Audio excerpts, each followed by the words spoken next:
Friends, welcome to my channel A learning point. तो friends, आज मैं आप सभी के साथ शेयर करने वाली हूँ साइंस का लेसन प्लान, जिसका प्रकरण है पोषण। तो फ्रेंड्स, सबसे पहले हम लिखते हैं पाठ योजना संख्या, फिर लिखते हैं विद्यालय का नाम, यानी जिस विद्यालय में आप टीचिंग कराने जाने वाले हैं उस विद्यालय का नाम लिखेंगे। फिर दिनांक, जिस दिन आप ये प्रकरण को पढ़ाने वाले हैं उस दिन का दिनांक, फिर विषय, फिर चक्र, फिर कक्षा, जिस भी कक्षा को पढ़ाने वाले हैं, फिर प्रकरण, जिस टॉपिक को आप पढ़ाने वाले हैं, और अवधि, कितने समय की ये अवधि है, समय है 40 मिनट। हम सामान्य उद्देश्य, छात्रों में जीवन के प्रति रुचि जागृत करना। सेकेंड है छात्रों में वैज्ञानिक दृष्टिकोण का विकास करना। तीसरा, छात्रों को उत्तम स्वास्थ्य के महत्व के बारे में बताना। चौथा, छात्रों में व्यक्तित्व का बहुरूपी विकास करना। छात्रों में चित्रांकन कौशल का विकास करना। छात्रों में तर्क शक्ति विकसित करना। छात्रों को विशिष्ट अनुशासन प्रदान करना। छात्रों को दैनिक जीवन में विज्ञान की उपयोगिता का महत्व बताना। छात्रों को दैनिक जीवन संबंधी तकनीकी का ज्ञान कराना। छात्रों में चिंतन शक्ति का विकास करना। अब यहाँ सामान्य उद्देश्य के बाद यहाँ अब हम लिखते हैं विशिष्ट उद्देश्य। विशिष्ट उद्देश्य में विद्यार्थियों को पोषण के बारे में जानकारी देना या छात्रों में पोषण के बारे में रुचि उत्पन्न करना और मनुष्य में पोषण की प्रक्रिया से बच्चों को अवगत। इसके बाद अब हम लिखते हैं सहायक सामग्री। सहायक सामग्री में जो भी आपको लेना हो, चित्र बना हुआ, चार्ट पेपर, उससे रिलेटेड। फिर लिखते हैं कि छात्र जो है उस टॉपिक के बारे में पहले से क्या जानकारी रखता है, यानी छात्र जानकारी रखते हैं। फिर उसके बाद हम लिखते हैं प्रस्तावना, प्रश्न निकालेंगे।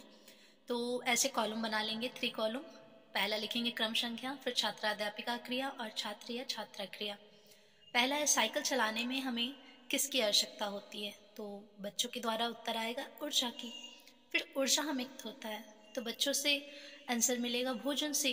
फिर तीसरा, भोजन को जीवधारियों द्वारा ग्रहण करने की प्रक्रिया को क्या कहते हैं। यहाँ थोड़ा सा समस्यात्मक हो जाएगा, उसके लिए बच्चे के लिए थोड़ा ये डिफ़िकल्ट हो जाएगा। और जो भी हमें ये प्रश्न उठाना है एक दूसरे से रिलेट करके उठाना है। जैसे ऊर्जा आया तो फिर ऊर्जा से ही हमें प्रश्न बनाने हैं, फिर भोजन आया तो भोजन को लेकर ही हमें प्रश्न बनाना है। फिर ये जो समस्यात्मक होगा, अब यहाँ हम उद्देश्य कथन लिखते हैं और उद्देश्य कथन में वही समस्यात्मक प्रश्न जो है हमारा प्रकरण हो जाएगा। यानी कि छात्रों, आज हम लोग पोषण के बारे में विस्तार पूर्वक अध्ययन करेंगे। इसके बाद हम अपने जो प्रकरण है, उद्देश्य कथन है, उसका अब हम प्रस्तुतिकरण करेंगे। तो ऐसे हम कॉलम बना लेंगे। आप चाहे तो 4 कॉलम भी बना सकते हैं, बट एक हो जो श्यामपट्ट कार्य के, बट यहाँ हम श्यामपट्ट कार्य अलग करेंगे। तो ऐसे हम 3 डालेंगे। पहले में लिखेंगे शिक्षण बिंदु, फिर छात्राध्यापिका क्रिया और छात्र कथन। पहला हमारा शिक्षण बिंदु है पोषण। तो इसके स्पष्टीकरण में हम देते हुए लिखेंगे कि सभी जीवधारियों को अपने शरीर के निर्माण के लिए विभिन्न जैविक क्रियाओं को करने के लिए ऊर्जा की आवश्यकता होती है। यह ऊर्जा उन्हें भोजन से प्राप्त होता है, जिसे पोषक तत्व कहते हैं। द्वारा भोजन प्राप्त करने की प्रक्रिया को पोषण कहते हैं। हमें जिंदा रहने के लिए पोषण की आवश्यकता होती है। सभी के लिए पोषण बहुत जरूरी है। दूसरे शब्दों में, जिस भोजन को हम खाते हैं और उस भोजन को पचाकर हमारे शरीर को जो ऊर्जा और शक्ति मिलती है, जिससे हमारा शरीर स्वस्थ रहता है, उसे हम पोषण कहते हैं। और यहाँ अब हमारा छात्र और छात्रा कथन में रह जाएगा कि विद्यार्थी ध्यान सुनते हैं। फिर अब हमने यहाँ जो शिक्षण बिंदु 1 में जो भी हमने प्रस्तुतिकरण दिया है, स्पष्टीकरण जो उसका दिया है, उससे हम अब बोध प्रश्न करेंगे। जितना हमने पढ़ाया है उसमें से बोध प्रश्न हम 3 निकालेंगे। पहला है जीवधारियों को ऊर्जा कहाँ से प्राप्त होती है, तो बच्चों द्वारा उत्तर आएगा भोजन से। सेकेंड है जीवों द्वारा भोजन प्राप्त करने की प्रक्रिया क्या कहलाती है, तो बच्चों द्वारा आंसर। फिर तीसरा है पोषण की कितनी विधियां होती हैं, तो बच्चे इसमें समस्यात्मक हो जाएंगे। और फिर यही समस्यात्मक प्रश्न को हम अगले शिक्षण बिंदु में पढ़ाएं। तो अगला शिक्षण बिंदु है पोषण की विधियां। तो अब इसका स्पष्टीकरण करते हुए पोषण की विधियों के बारे में हम स्पष्टीकरण करेंगे कि पोषण की मुख्यतः 2 विधियां होती हैं। पहला स्वपोषण और दूसरा परपोषण। स्वपोषण वह जीव जो आते हैं उन्हें स्वपोषण तथा इनकी यह क्रिया स्वपोषण कहलाती है। हरे पेड़ पौधे स्वपोषक भोजन स्वयं ही बनाते हैं।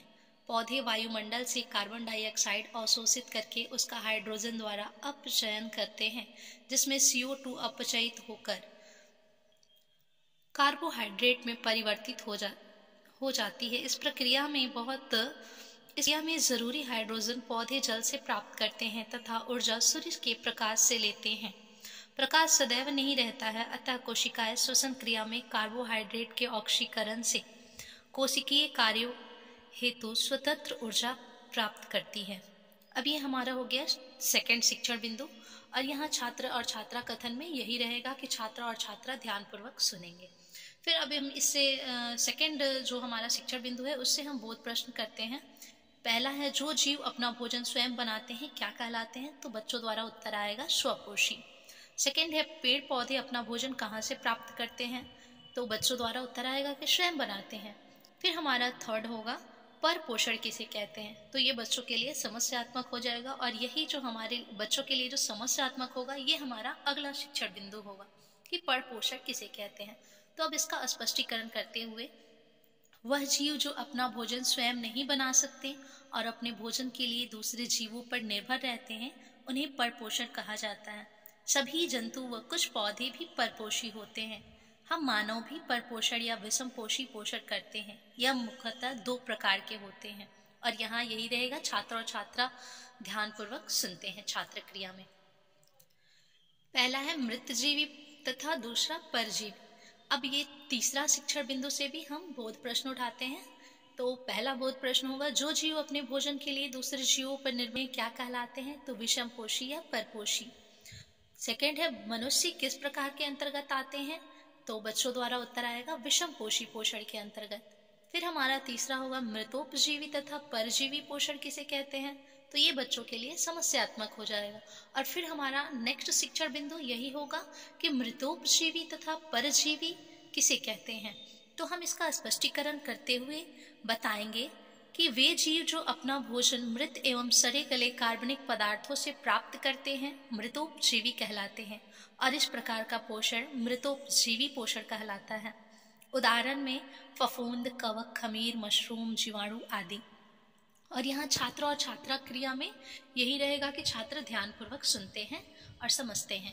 अब यहाँ परजीवी पोषण को भी हम डिफाइन करते हुए बताएंगे कि वे जीव जो अपना भोजन अन्य जीवों के शरीर के बाहर अथवा भीतर रहकर प्रत्यक्ष रूप से प्राप्त करते हैं परजीवी कहलाते हैं, और इस प्रकार का पोषण परजीवी पोषण कहलाता है। उदाहरण खटमल, एस्कैरिस, मच्छर, अमरबेल आदि। अब यह हमारा चौथा शिक्षण बिंदु से भी 3 बोध प्रश्न हो जाएगा कि जो मृत जीवों से अपना भोजन प्राप्त करते हैं क्या कहलाते हैं? तो बच्चों द्वारा उत्तर आएगा मृतोपजीवी।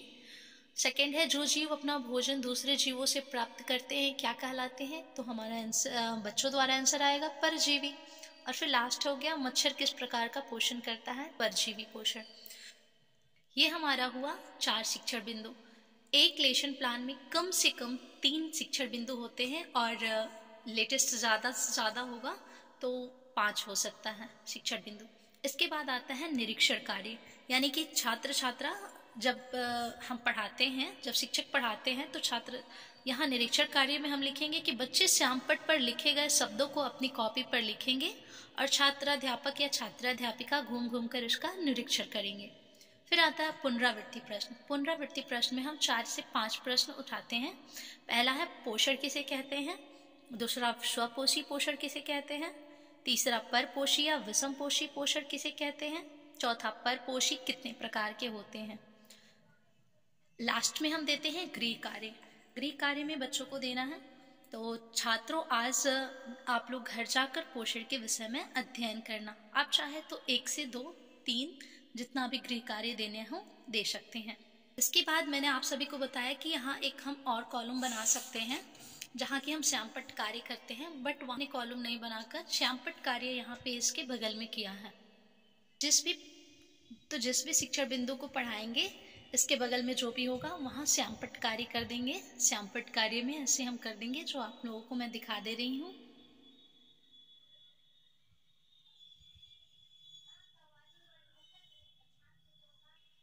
मुख्य मुख्य पॉइंट्स को श्यामपट्ट कार्य पे हम दर्शा देते हैं।